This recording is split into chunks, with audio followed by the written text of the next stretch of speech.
नमः पार्वती पतये हर हर महादेव।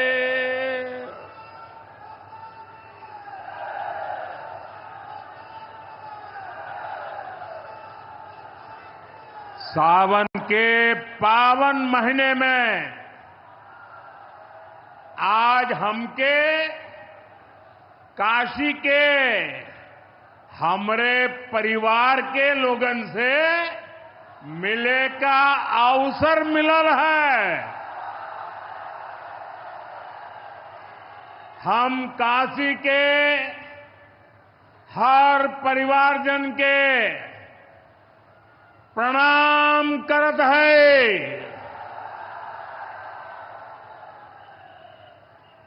यूपी के मुख्यमंत्री योगी आदित्यनाथ जी, डिप्टी सीएम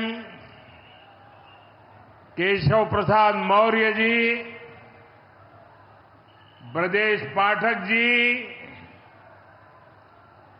पटना से हमारे साथ जुड़े कृषि मंत्री शिवराज सिंह चौहान जी, देश के अलग अलग हिस्सों में जुड़े हुए सभी आदरणीय मुख्यमंत्रीगण, गवर्नर श्री, मंत्रीगण, यूपी सरकार के मंत्रीगण, यूपी भाजपा अध्यक्ष भूपेंद्र सिंह चौधरी जी, सभी विधायक एवं जनप्रतिनिधिगण और मेरे प्यारे किसान भाइयों और बहनों, और विशेष रूप से काशी के मेरे मालिक जनता जनार्दन,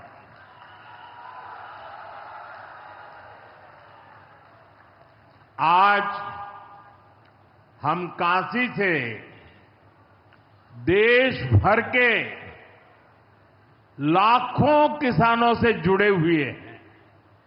सावन का महीना हो, काशी जैसा पवित्र स्थान हो और देश के किसानों के साथ जुड़ने का अवसर हो, इससे बड़ा सौभाग्य क्या हो सकता है।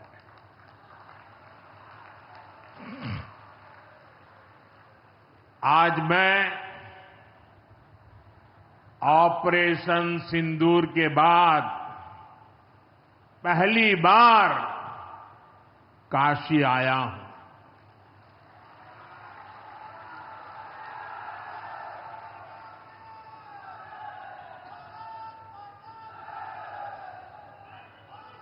जब 22 अप्रैल को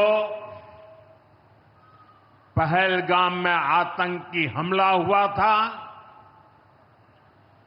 26 निर्दोष लोगों की इतनी बेरहमी से हत्या कर दी गई। उनके परिवार की पीड़ा, उन बच्चों का दुख, उन बेटियों की वेदना, मेरा हृदय बहुत तकलीफ से भर गया था। तब मैं बाबा विश्वनाथ से यही मना रहा था कि सभी पीड़ित परिवारों को ये दुख सहने की हिम्मत दे। काशी के मेरे मालिकों, मैंने अपनी बेटियों के सिंदूर का बदला लेने का जो वचन दिया था,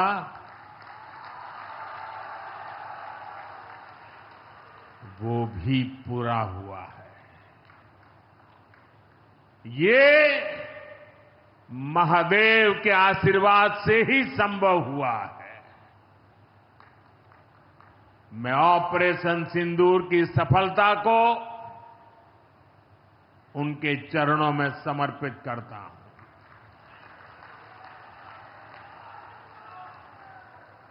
साथियों,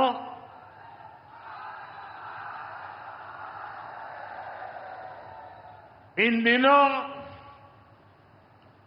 जब काशी में गंगा जल लेकर जाते हुए शिव भक्तों की तस्वीरें जब देखने का अवसर मिल रहा है, दिव्य तस्वीरें, और खासकर सावन के पहले सोमवार को जब हमारे यादव बंधु बाबा का जलाभिषेक करने निकलते थे, गौरी केदारेश्वर से कंधे पर गंगा जल लेकर यादव बंधुओं का समूह, कितना मनोरम दृश्य होता है। डमरू की आवाज, गलियों में कोलाहल, एक अद्भुत भाव विश्व पैदा होता है। मेरी भी बहुत इच्छा थी कि सावन के पवित्र महीने में बाबा विश्वनाथ और मार्कंडेय महादेव के दर्शन करूं, लेकिन मेरे वहां जाने से महादेव के भक्तों को असुविधा न हो, उनके दर्शन में बाधा न पड़े, इसलिए मैं आज यहीं से भोलेनाथ और मां गंगा को प्रणाम कर रहा हूं।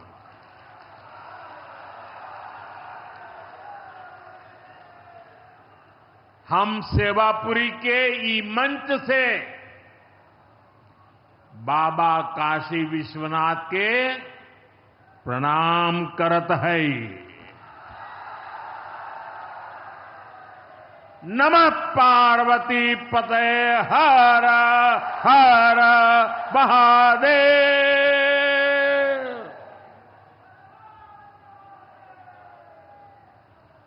साथियों, कुछ दिनों पहले मैं तमिलनाडु में था। मैं वहां 1000 साल पुराने एक ऐतिहासिक मंदिर गया था, गंगईकोंडा चोलापुरम मंदिर। ये मंदिर देश की शैव परंपरा का एक प्राचीन केंद्र है। ये मंदिर हमारे देश के महान और प्रसिद्ध महान राजा राजेंद्र चोल ने बनवाया था। राजेंद्र चोल ने उत्तर भारत से गंगा जल मंगवाकर उत्तर को दक्षिण से जोड़ा था। 1000 साल पहले अपनी शिव भक्ति और शैव परंपरा के जरिए राजेंद्र चोल ने एक भारत श्रेष्ठ भारत का उद्घोष किया। आज काशी तमिल संगमम जैसे प्रयासों के जरिए हम उसे आगे बढ़ाने का एक नम्र प्रयास कर रहे हैं। और मैं जब अभी गंगईकोंडा चोलापुरम गया तो मेरे लिए बहुत संतोष की बात है कि 1000 साल बाद आपके आशीर्वाद से मैं भी गंगा जल लेकर वहां गया था। मां गंगा के आशीर्वाद से बहुत ही पवित्र माहौल में वहां पूजा संपन्न हुई। गंगा जल से वहां जलाभिषेक करने का सौभाग्य प्राप्त हुआ। साथियों, जीवन में ऐसे अवसर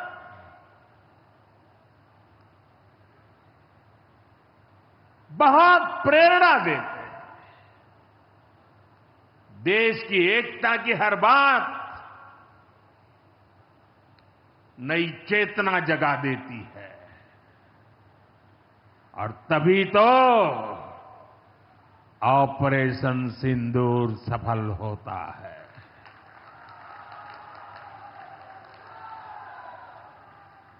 एक 140 करोड़ देशवासियों की एकता ऑपरेशन सिंदूर की ताकत बन जाती है। साथियों,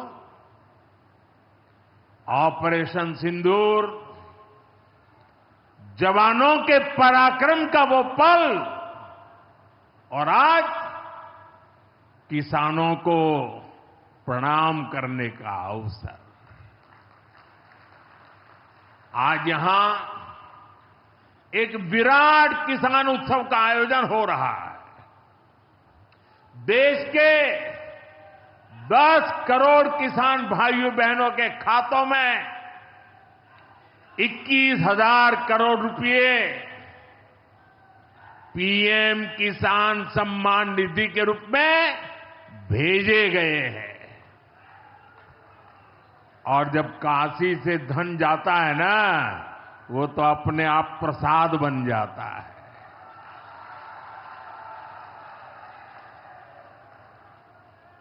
₹21,000 करोड़ रुपया किसानों के खाते में जमा। साथियों, आज यहां भी 2,000 करोड़ रुपए से ज्यादा की विकास परियोजनाओं का लोकार्पण और शिलान्यास भी हुआ है। बाबा के आशीर्वाद से काशी में विकास की अविरल धारा मां गंगा के साथ साथ आगे बढ़ रही है। मैं आप सभी को, देश के किसानों को बहुत बहुत बधाई देता हूं। अभी कुछ ही दिन पहले काशी में सांसद टूरिस्ट गाइड प्रतियोगिता भी आयोजित की गई थी। यानी स्पर्धा के द्वारा स्किल डेवलपमेंट, स्वयं प्रयास से स्किल डेवलपमेंट, उसके अनेक प्रयोग आज काशी की भूमि में हो रहे हैं। आने वाले दिनों में काशी सांसद फोटोग्राफी प्रतियोगिता, सांसद रोजगार मेला समेत कई और आयोजन भी होने वाले हैं। मैं यहां सरकार के सभी मुलाजिमों को, सरकार के सभी अधिकारियों को भी सार्वजनिक रूप से बहुत बहुत बधाई देता हूं, ताकि वे जनभागीदारी से युवा पीढ़ी को जोड़ करके ऐसे अद्भुत कार्यक्रमों की रचना करते हैं और सफलतापूर्वक उसको आगे बढ़ाते हैं। इस काम में जुड़े हुए सभी अधिकारी भी बहुत बहुत बधाई के पात्र हैं। जो ये प्रतियोगिता में हिस्सा ले रहे हैं, उनको भी मेरी बहुत बहुत शुभकामनाएं हैं। साथियों, हमारी सरकार निरंतर किसानों की खुशहाली के लिए काम कर रही है। पहले की सरकारों में किसानों के नाम पर हुई एक घोषणा भी पूरी होना मुश्किल होता था। लेकिन भाजपा सरकार जो कहती है वो करके दिखाती है। आज पीएम किसान सम्मान निधि सरकार के पक्के इरादों का उदाहरण बन चुकी है। भाइयों बहनों, आपको याद होगा 2019 में जब पीएम किसान सम्मान निधि शुरू हुई थी, तब सपा, कांग्रेस जैसे विकास विरोधी लोग, विकास विरोधी दल कैसी कैसी अफवाहें फैला रहे थे, लोगों को गुमराह कर रहे थे, किसानों को उलझन में डालते थे। कोई कहता था मोदी भले योजना लाया, लेकिन 2019 का चुनाव जाएगा, ये सब बंद हो जाएगा। इतना ही नहीं, मोदी ने जो पैसा अभी जमा किया है ना, वो भी वापस निकाल देगा। कैसा झूठ बोलते हैं। और यही देश का दुर्भाग्य है कि निराशा की गर्त में डूबा हुआ विरोधी मानसिकता वाले लोग ऐसी ही झूठी सच्चाई को लेकर के जी रहे हैं। ये सिर्फ किसानों से, देश के लोगों से झूठ बोल सकते हैं। आप मुझे बताइए, क्या इतने वर्षों में कभी एक भी किस्त बंद हुई क्या? पीएम किसान सम्मान निधि बिना ब्रेक के जारी है। आज तक 4.25 लाख करोड़ रुपए, आंकड़ा याद रखना, 4.25 लाख करोड़ रुपए किसानों के खाते में भेजे जा चुके हैं। जरा आप मेरे साथ बोलेंगे कितने? 4.25 लाख करोड़। कितने? कितने? कितने? और ये 4.25 लाख करोड़ इतने रुपये किसके खाते में जमा किए? किसके खाते में जमा किए? मेरे किसान भाई बहनों के खाते में जमा किए। यहां यूपी के भी करीब 2.5 करोड़ किसानों को इसका लाभ मिला है। यूपी में किसानों को इस योजना के 90,000 करोड़ रुपए से ज्यादा भेजे गए हैं। इतना ही नहीं, मेरी काशी के किसानों को भी करीब करीब 900 करोड़ रुपए मिले हैं।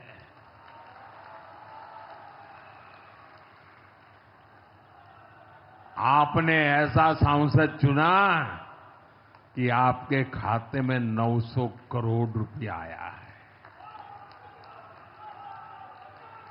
और इससे बड़ी बात, बिना किसी कट कमीशन के, कोई बिचौलिया नहीं, कोई कट नहीं, कोई कमीशन नहीं, कोई पैसे की हेरा फेरी नहीं, सीधे ये पैसे किसानों के खाते में पहुंचे हैं।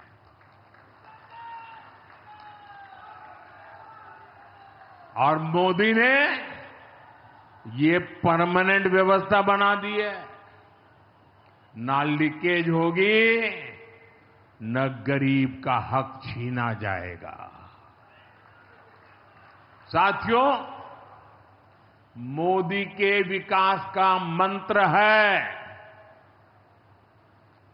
जो जितना पिछड़ा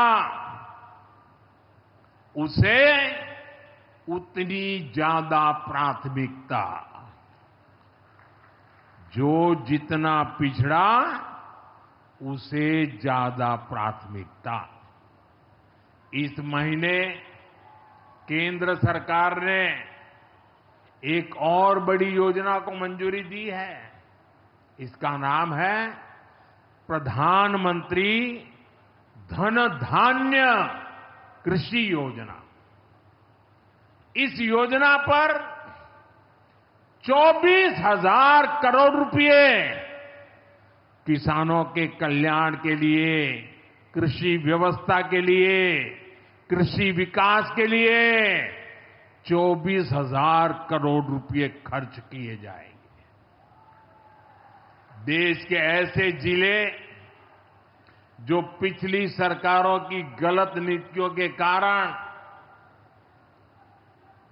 विकास की राह में पिछड़ गए, पिछड़े रह गए, जो कृषि उत्पादन भी कम हो रहा है, जहां किसानों की आमदनी भी कम है, अरे कोई पूछने वाला नहीं था, उन जिलों पर प्रधानमंत्री धन धान्य कृषि योजना का फोकस होगा।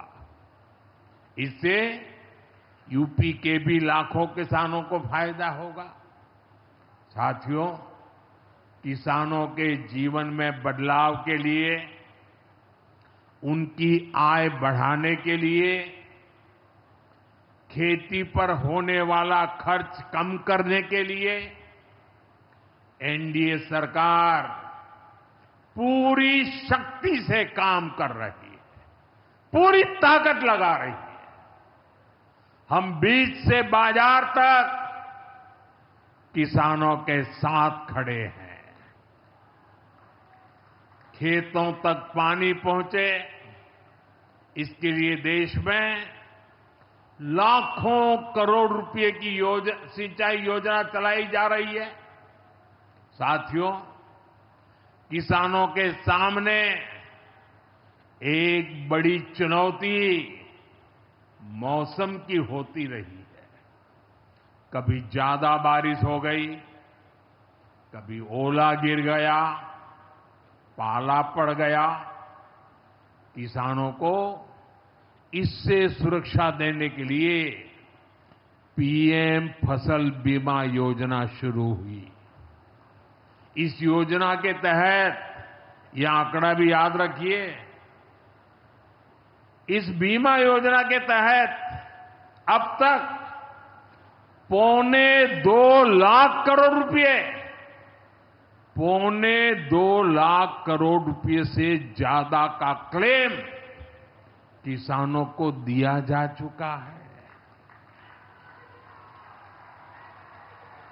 बीमा के माध्यम से 2.25 लाख करोड़ रुपया।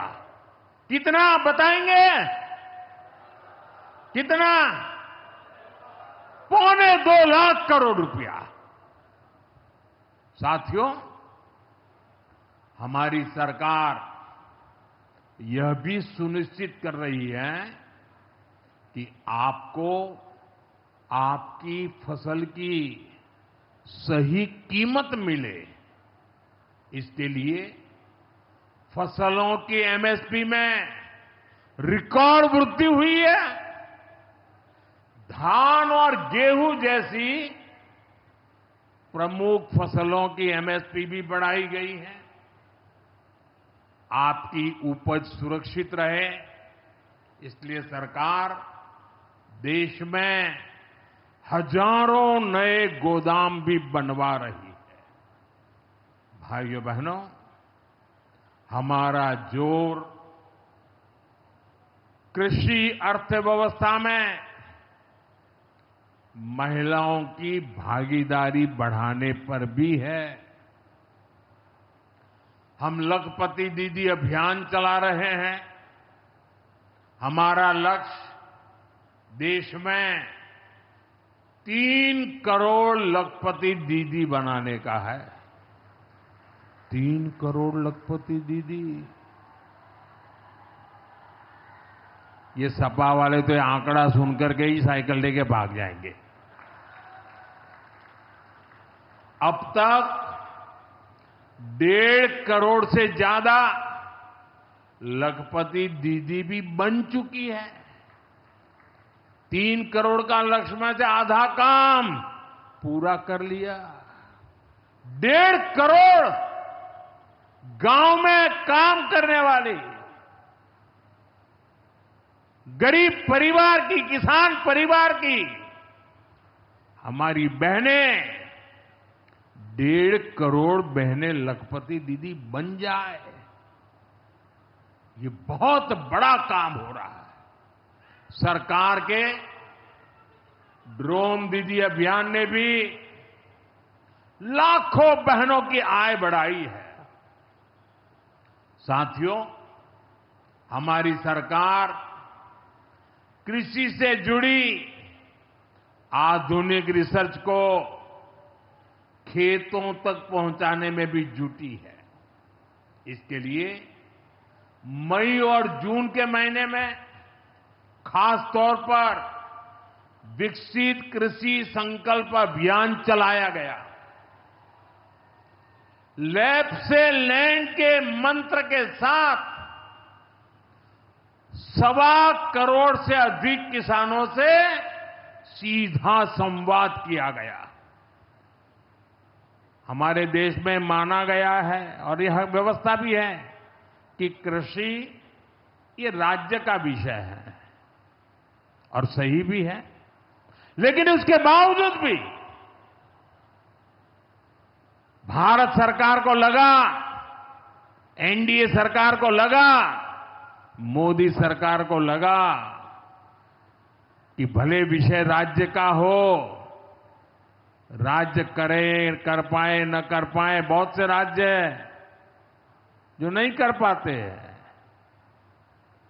तो हमने तय किया कि हम खुद भी कुछ करेंगे और करोड़ों किसानों के साथ सीधा संवाद किया। साथियों, केंद्र सरकार की योजनाओं का लाभ आप सभी तक निरंतर पहुंचता रहे, इस दिशा में आज मुझे आपके साथ एक अहम जानकारी साझा करनी है और उसमें मुझे आपकी मदद भी चाहिए। यहां बैठे हुए लोगों की भी मदद चाहिए। आपको पता है, जनधन योजना के तहत देश में 55 करोड़ गरीबों के बैंक खाते खोले गए। जिनको कभी बैंक का दरवाजा देखने का सौभाग्य नहीं मिला था, ऐसे 55 करोड़ लोगों के खाते, ये मोदी को जब से आपने काम करने का अवसर दिया ना, मैं ये काम कर रहा था। 55 करोड़। अब इस योजना को हाल ही में 10 साल पूरे हुए हैं। अब बैंकिंग क्षेत्र का कुछ नियम है।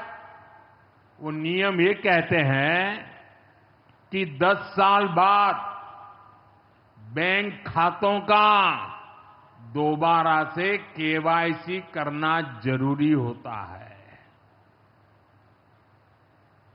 एक प्रक्रिया पूरी करनी होती है। अब आप बैंक में जाएं, करें या न करें, पहले सब आपको करना होता है।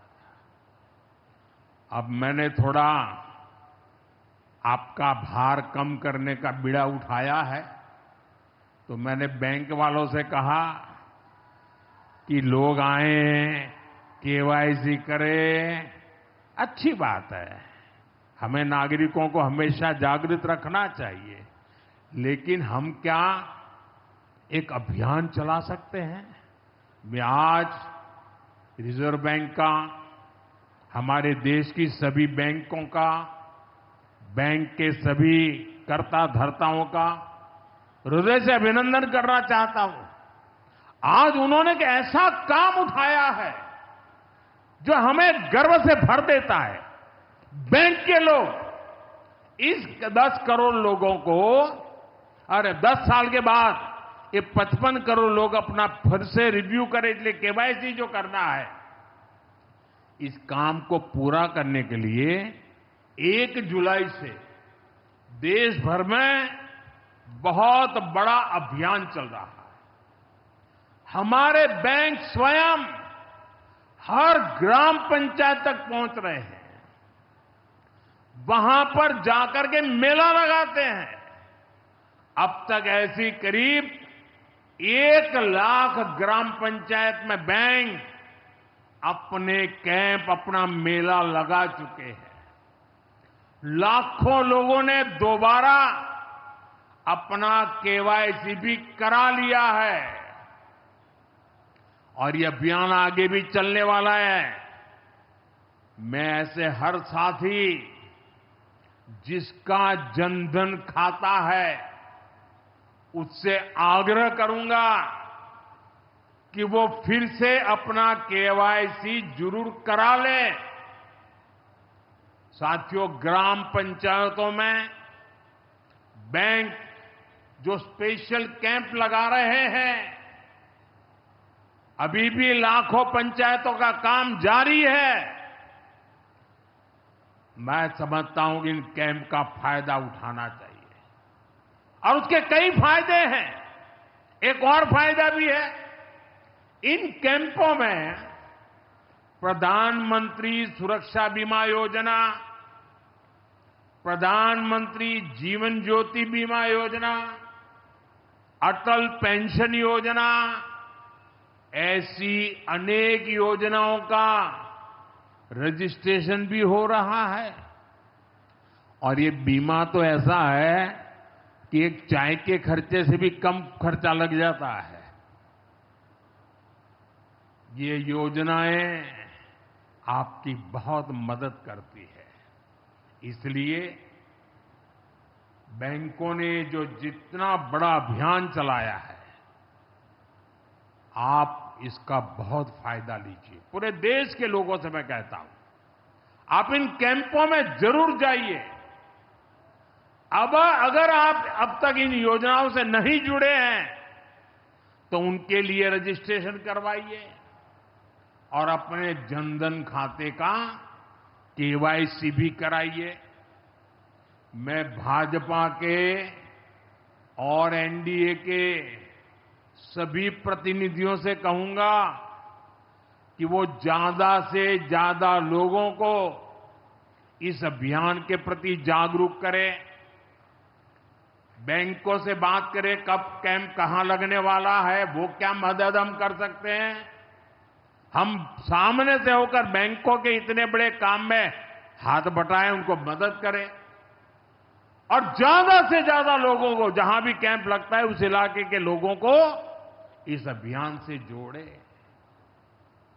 साथियों, आज महादेव की नगरी में विकास और जन कल्याण के इतने काम हुए।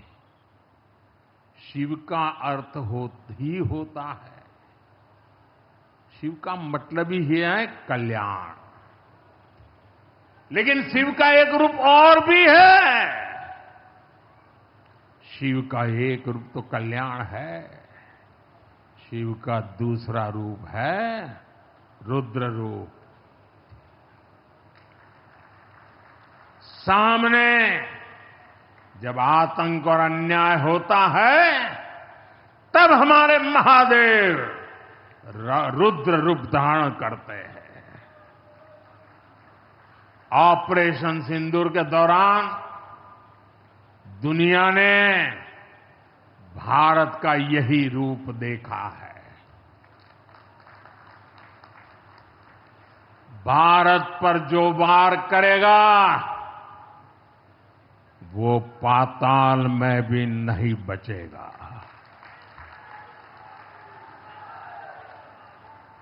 लेकिन भाइयों बहनों, दुर्भाग्य से ऑपरेशन सिंदूर की सफलता पर हमारे देश के कुछ लोगों को भी पेट में दर्द हो रहा है।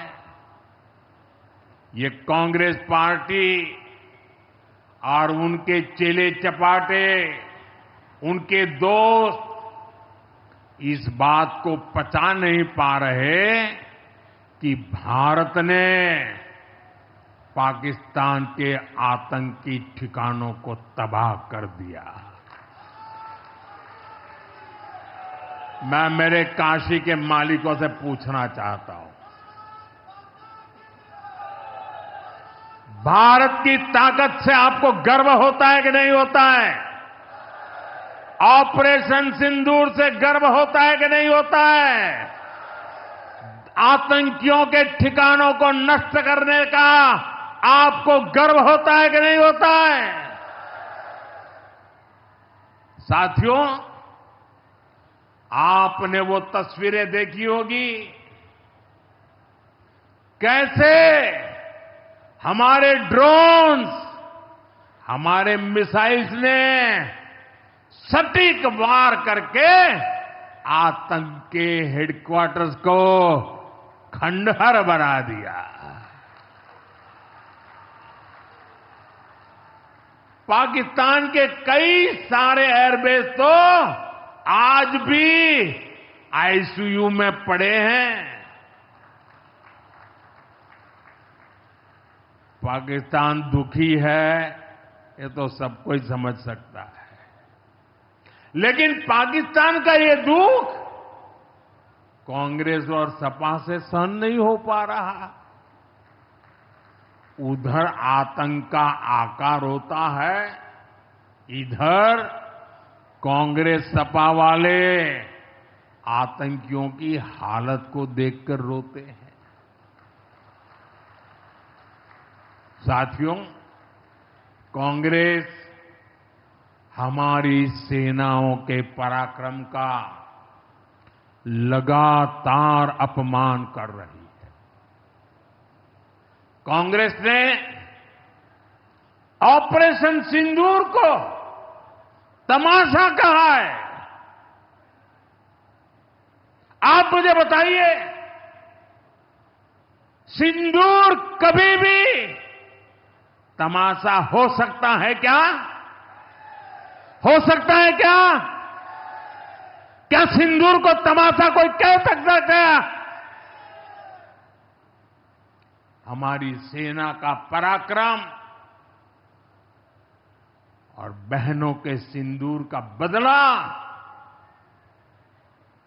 तमाशा कहने की ये हिम्मत, ये निर्लज्जता, भाइयों बहनों, वोट बैंक और तुष्टीकरण की इस राजनीति में ये समाजवादी पार्टी भी पीछे नहीं है। ये सपा के नेता संसद में कह रहे थे, पहलगाम के आतंकवादियों को अभी क्यों मारा? अब बताइए, क्या उनको पूछ फोन करूं क्या? सपा वालों को मारूं क्या ना मारूं?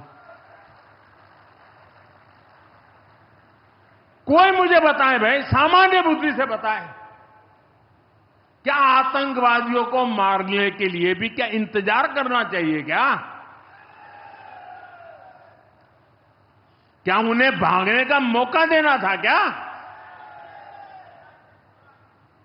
ये वही लोग हैं जो यूपी में जब सत्ता में थे तब आतंकवादियों को क्लीन चिट देते थे, बम धमाके करने वाले आतंकियों से मुकदमे वापस लेते थे।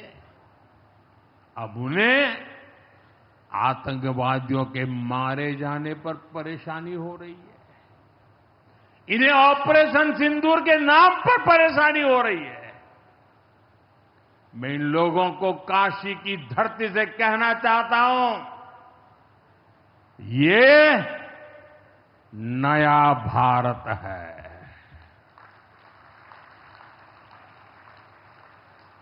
ये नया भारत भोलेनाथ को भी पूछता है और देश के दुश्मनों के सामने काल भैरव भी बन जाता है। साथियों, ऑपरेशन सिंदूर के दौरान भारत के स्वदेशी हथियारों की ताकत पूरी दुनिया ने देखी है। हमारे एयर डिफेंस सिस्टम, हमारी स्वदेशी मिसाइलें, स्वदेशी ड्रोन्स, इन्होंने आत्मनिर्भर भारत की ताकत को साबित किया है। खासकर हमारी ब्रह्मोस मिसाइलें, इनकी दहशत भारत के हर दुश्मन के भीतर भर गई है। पाकिस्तान में कहीं यूं ही ब्रह्मोस आवाज आ जाए ना तो नींद नहीं आती। मेरे प्यारे भाई बहनों, मैं यूपी का सांसद हूं। यूपी के सांसद के नाते मुझे खुशी है कि वो ब्रह्मोस मिसाइलें हमारे यूपी में भी बनेगी।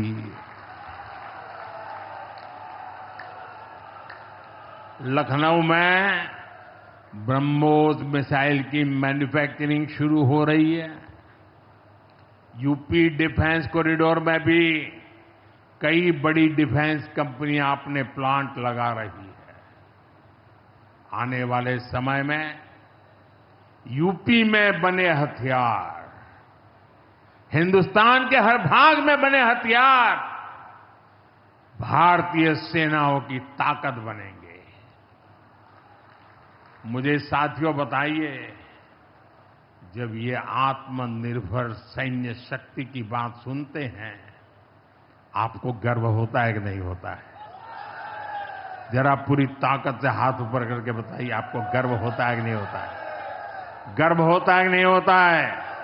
बोले हर हर महादेव। अगर पाकिस्तान ने फिर कोई पाप किया तो यूपी में बनी मिसाइलें आतंकियों को तबाह कर देगी। साथियों, आज यूपी इतनी तेज गति से औद्योगिक विकास कर रहा है। देश और दुनिया की बड़ी बड़ी कंपनियां यहां निवेश कर रही हैं। इसके पीछे भाजपा सरकार की विकासपरक नीतियों की बड़ी भूमिका है। सपा के समय में यूपी में अपराधी बेखौफ थे और निवेशक यहां आने से भी डरते थे, लेकिन भाजपा की सरकार में अपराधी में खौफ है और निवेशक यूपी के भविष्य में भरोसा देख रहे हैं। मैं विकास की इस रफ्तार के लिए यूपी सरकार को बधाई देता हूं। साथियों, मुझे संतोष है कि काशी में विकास का महायज्ञ लगातार जारी है। आज शुरू हुए रेल ओवरब्रिज, जल जीवन मिशन से जुड़े प्रोजेक्ट, काशी के स्कूलों का नवनिर्माण कार्य, होम्योपैथिक कॉलेज का निर्माण, मुंशी प्रेमचंद की विरासत को सहेजना, ये सारे काम भव्य काशी, दिव्य काशी, समृद्ध काशी और मेरी काशी के निर्माण को गति देंगे। यहां सेवापुरी में आना भी सौभाग्य से ही होता है। ये मां कालका देवी की ड्योढ़ी है। मैं यहां से मां कालका के चरणों में वंदन करता हूं। मुझे खुशी है कि मां कालका धाम का हमारी सरकार ने सुंदरीकरण कर उसे और भव्य बना दिया है। मंदिर तक आना जाना भी आसान हो गया है। सेवापुरी का इतिहास क्रांति का इतिहास रहा है। स्वतंत्रता संग्राम में यहां के अनेकों लोगों ने भागीदारी की थी। यही वो सेवापुरी है जहां महात्मा गांधी की कल्पना साकार हुई। यहां घर घर महिला पुरुष के हाथों में चरखा हुआ करता था। और सहयोग देखिए, अब चांदपुर से भदोई रोड जैसे प्रोजेक्ट से काशी के बुनकरों के साथ भदोही के बुनकर भी जुड़ रहे हैं। इसका लाभ बनारसी सिल्क के बुनकरों को भी होगा और भदोही के कारीगरों को भी होगा। साथियों, काशी बौद्धिक जनों की नगरी है। आज जब हम आर्थिक प्रगति की बात कर रहे हैं तो मैं आपका ध्यान वैश्विक हालातों पर भी ले जाना चाहता हूं। आज दुनिया की अर्थव्यवस्था कई आशंकाओं से गुजर रही है। अस्थिरता का माहौल है। ऐसे में दुनिया के देश अपने अपने हितों पर फोकस कर रहे हैं। अपने अपने देश के हितों पर ध्यान केंद्रित कर रहे हैं। भारत भी दुनिया की तीसरी सबसे बड़ी अर्थव्यवस्था बनने जा रहा है। इसलिए भारत को भी अपने आर्थिक हितों को लेकर सजग रहना ही है। हमारे किसान, हमारे लघु उद्योग, हमारे नौजवानों के रोजगार, इनका हित हमारे लिए सर्वोपरि है। सरकार इस दिशा में हर प्रयास कर रही है, लेकिन देश के नागरिक के रूप में भी हमारे कुछ दायित्व है। और ये बात सिर्फ मोदी नहीं, हिंदुस्तान के हर व्यक्ति ने दिन में हर पल बोलते रहना चाहिए, दूसरे को कहते रहना चाहिए। जो देश का भला चाहते हैं, जो देश को तीसरे नंबर की इकोनॉमी बनाना चाहते हैं, ऐसा कोई भी राजनीतिक दल हो, कोई भी राजनेता हो, उसने अपने संकोच को छोड़ करके देश हित में हर पल, हर बार, हर जगह देशवासियों के अंदर एक भाव जगाना होगा, और वो है हम स्वदेशी का संकल्प लें। अब हम कौन सी चीजों को खरीदेंगे, कौन से तराजू से तोलेंगे? मेरे भाइयों बहनों, मेरे देशवासियों, अब हम कुछ भी खरीदें तो एक ही तराजू होना चाहिए। हम उन चीजों को खरीदेंगे जिसे बनाने में किसी न किसी भारतीय का पसीना बहा है। और जो चीज भारत के लोगों द्वारा बनी है, भारत के लोगों के कौशल्य से बनी है, भारत के लोगों के पसीने से बनी है, हमारे लिए वह स्वदेशी है। हमें vocal for local, vocal for local मंत्र को अपनाना होगा। हम संकल्प लें कि हम मेक इन इंडिया प्रोडक्ट्स को ही बढ़ावा देंगे।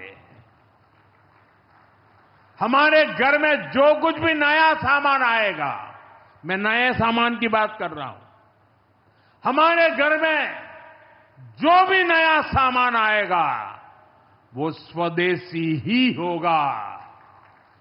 ये जिम्मेदारी हर देशवासी को लेनी होगी।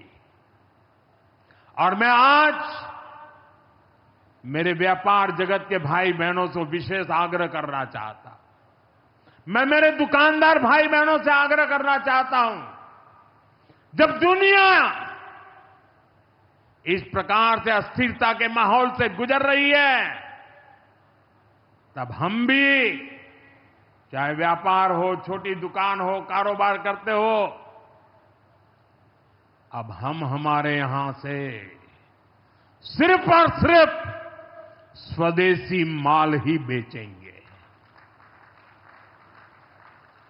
साथियों, ये स्वदेशी माल बेचने का संकल्प भी देश की सच्ची सेवा होगा। आने वाले महीने त्योहारों के महीने हैं, दिवाली आएगी, बाद में शादियों के समय आएगा।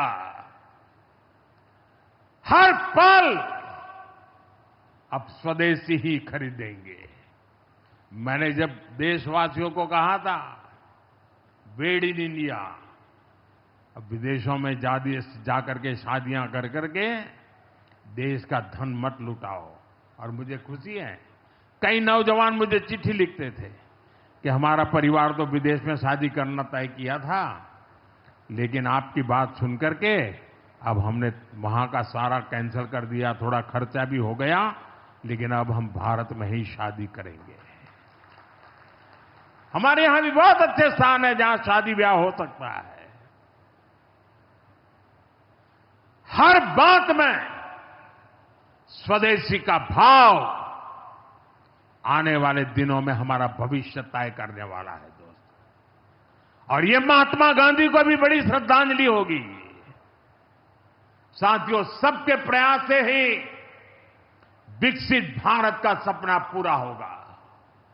एक बार फिर आपको आज के विकास कार्यों की बहुत बहुत बधाई देता हूं। और भविष्य में वोकल फॉर लोकल, खरीदेंगे तो स्वदेशी खरीदेंगे, घर सजाएंगे तो स्वदेशी से सजाएंगे, जिंदगी बढ़ाएंगे तो स्वदेशी से बढ़ाएंगे। इस मंत्र को लेकर के चल पड़े। बहुत बहुत धन्यवाद। मेरे साथ बोले हर हर महादेव।